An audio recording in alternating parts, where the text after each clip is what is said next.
Bienvenidos al canal de estructuras de Sergio.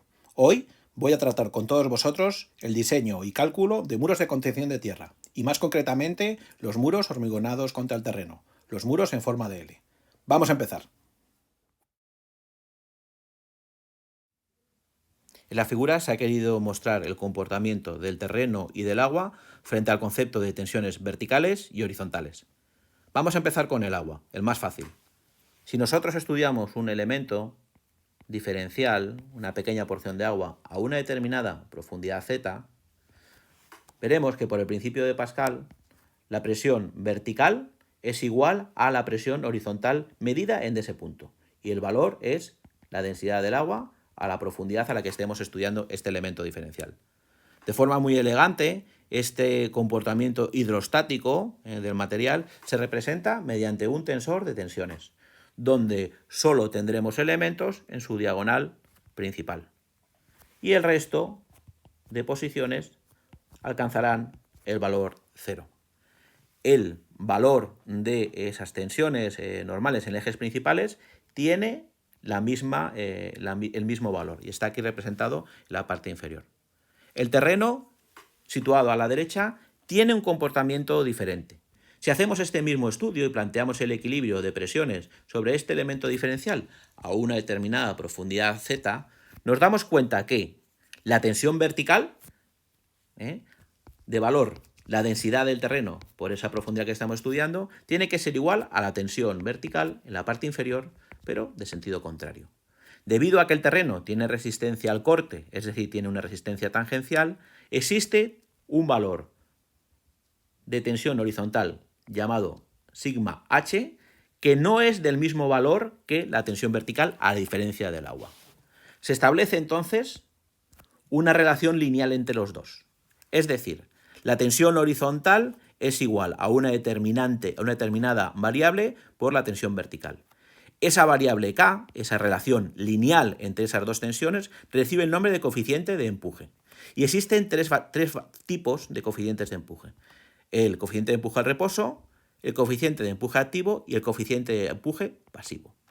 Reposo se asume cuando el terreno no tiene ningún tipo de desplazamiento o movimiento o deformación.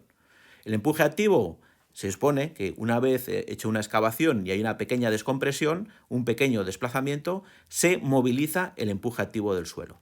Y pasivo, cuando nosotros ejercemos presión o fuerza, reaccionamos contra el terreno, se moviliza el denominado coeficiente de empuje pasivo. Aquí a la derecha tenemos a nuestro ingeniero que está pensando por qué este corte vertical del terreno no ha caído y que puede ser coherente con la explicación que hemos hecho hace unos minutos. Lo que el ingeniero tal vez no sepa, porque no está viendo, es que el terreno puede estar a punto de deslizar, porque se ha producido una cuña de empuje activo por debajo de sus pies. Los cortes verticales de terreno los tenemos que evitar a toda costa. Si este corte vertical de terreno se realiza en las proximidades de una cimentación y por debajo de su cota de apoyo, decimos que se ha descalzado el cimiento y es una actividad peligrosa en la que está en juego la seguridad y la estabilidad de la estructura. Como estamos viendo aquí, el ingeniero tiene que pensar cómo volver a reponer o reconstituir la fuerza horizontal que marcábamos aquí en este esquema. La situación es clara, ¿no? Toca colocar un muro de contención que sea capaz de restituir el equilibrio horizontal a nivel tensional del terreno. Ahora que sabemos que el terreno es capaz de generar un empuje contra nuestro elemento de contención, es necesario identificar los parámetros que definen dicho empuje. El empuje de tierra es función de tres variables: del ángulo de rozamiento interno del terreno, normalmente designado con la letra griega phi. Se mide en grados hexagesimales o en radianes. La densidad aparente, nombrada o identificada con la letra griega gamma, cuya unidad suelen ser kilonewton metro cúbico. Y la cohesión, que tiene unidad kilonewton partido de metro cuadrado, unidad de tensión o presión, designada con la letra mayúscula C. El ángulo de rozamiento interno del terreno se consigue identificar o determinar si dejamos caer una cantidad de suelo contra el plano horizontal, se formará un cono. La inclinación de la arista del cono con el plano horizontal es el ángulo de rozamiento interno. Cuanto mayor ángulo de rozamiento interno tenga el terreno, menor será el empuje que genere contra el elemento de contención. Básicamente, el hecho de que haya mayor ángulo de rozamiento es que existe mayor rozamiento entre las partículas que componen el suelo. La densidad aparente no es más que determinar el peso de una determinada muestra entre un volumen, habitualmente el metro cúbico. La cohesión es un concepto algo más difícil. Característico de las arcillas es la atracción intersticial que existe entre partículas de muy pequeñas dimensiones, basado en enlaces químicos o incluso con la presencia del agua. Existen dos grandes categorías de suelo, las arenas y las arcillas. En el caso de las arenas, la cohesión siempre es cero, es decir, no existe, mientras que las arcillas pueden tener valores muy bajos de cohesión o muy altos.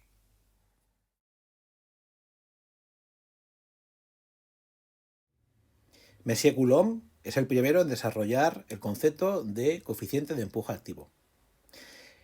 La propuesta que hace Coulomb es muy completa. No solo tiene en cuenta la inclinación del terreno en la coronación del muro de contención, como veis con su letra beta. También tiene en cuenta la inclinación del elemento de contención y también la existencia de un posible rozamiento entre el empuje o entre el terreno y la cara del trasdós del muro. Como veis en la ecuación situada a la derecha, el coeficiente de empuje tiene en cuenta todos estos factores. No solo los geométricos debidos al muro, sino también los de rozamiento entre la cara del muro y el terreno que empuja, y además también tiene en cuenta los valores de phi del ángulo de rozamiento interno. Un poquito más arriba veis que a la tensión horizontal, que hemos visto que esa relación lineal entre la tensión vertical y la tensión horizontal, se le puede restar el término debido a la cohesión. Ese término cohesivo de la ecuación fue diseñado o fue incorporado por el ingeniero Bell. Tal vez en el mundo la contribución de Coulomb al campo eléctrico sea lo más conocido, pero no tenemos que dejar de lado que Coulomb fue un ingeniero militar civil que hizo grandes avances en su tiempo en relación al cálculo de estructuras, a la fuerza de rozamiento o al empuje de terrenos sobre construcciones. Por ello, los franceses decidieron colocarlo como uno de los grandes sabios, uno de los grandes generadores de técnica de su momento. Y eso se puede ver en la Torre Eiffel. Si dais una vuelta por París y os fijáis en los nombres de los sabios que en la platea ahí aparecen, tenemos otras grandes figuras relacionadas con nuestro mundo estructural, como Tresca, como Poisson, como Navier, Picard, Polonceau y Lamé. Otra forma de determinar el coeficiente de empuje activo del terreno es emplear la ecuación de Rankine. Rankine fue un ingeniero mecánico escocés que, aunque solo vivió 50 años, tuvo un gran número de contribuciones en el mundo de la ingeniería y de la técnica en general. Como veis la expresión en la pantalla, la ecuación es mucho más simple que la ecuación presentada antes por la teoría de Coulomb. Esto se debe principalmente a dos factores. El factor delta phi igual a 0, es decir, se asume que no hay rozamiento entre el terreno y el trasdós del muro. Y otra de los factores es que beta es igual a 0, es decir, el terreno situado en la coronación del muro tiene una inclinación horizontal.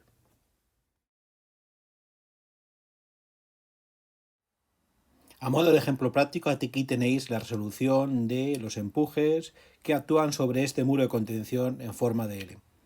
Para ello hemos de tener en cuenta los parámetros del terreno, situados aquí a la izquierda. Tendremos un ángulo de rozamiento de 28 grados, una densidad de 18 kN/m³ y una cohesión 0, con lo cual el terreno es de carácter arenoso.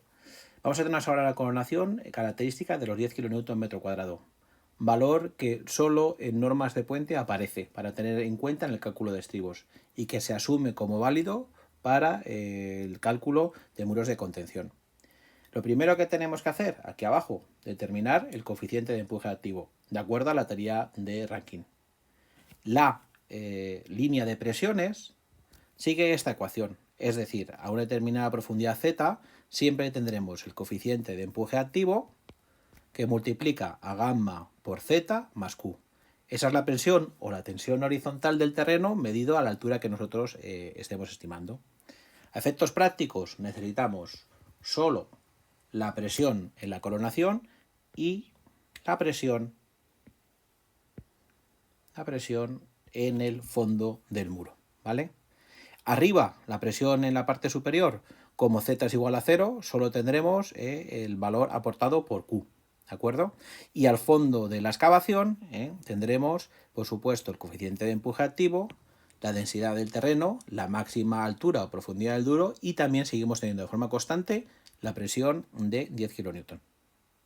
Muy importante de cara a la resolución de un ejercicio de muros, determinar la resultante de fuerzas y también dónde está situada dicha resultante de fuerzas, que es el centro de gravedad del volumen de presiones sobre el muro.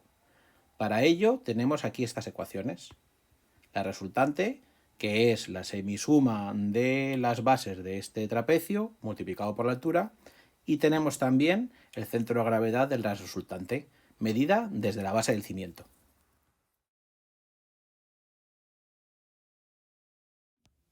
En el post de hoy solo vamos a tratar todos aquellos factores relacionados con el equilibrio de los muros de contención.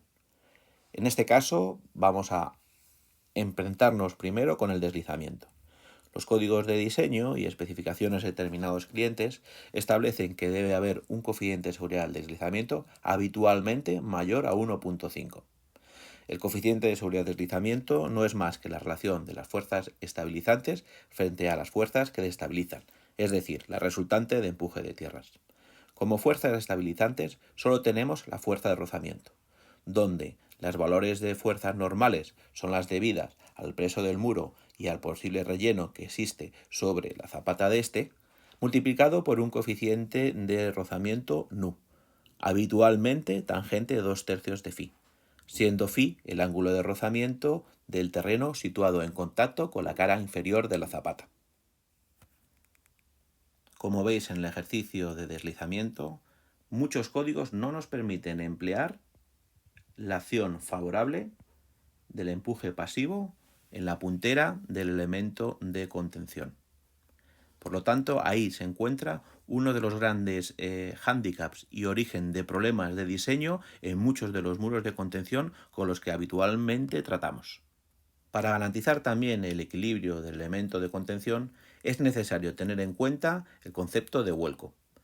El vuelco no es más que tomar momentos desde la parte inferior de la puntera de la zapata, donde tenemos la sumatoria de momentos estabilizantes, todos los debidos al peso propio del elemento y del terreno que puede haber encima de él, y tiene que ser dividido por el momento estabilizante, que no es más que el momento producido por la resultante de fuerzas del empuje y un brazo perpendicular a este medido desde la base del cimiento. Normalmente en los códigos establecemos valores de 1.5 para que esta relación se entienda segura.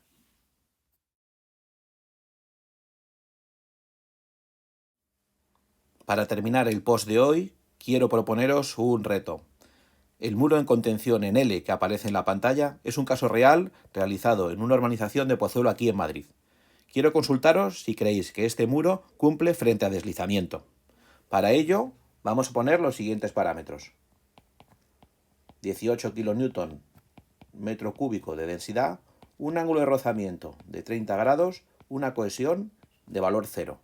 El muro tiene 3 metros de alzado, un canto de zapata de 0,60 y lo más importante, una base del muro de 1.60 metros. Espero que la explicación de hoy os haya gustado. Por favor, suscribíos al canal para tener más contenidos como estos. Recordad también que podéis visitar mi página en LinkedIn y estoy abierto a cualquier tipo de comentario o sugerencia que podáis dejar aquí en este canal. Un abrazo a todos, nos vemos pronto.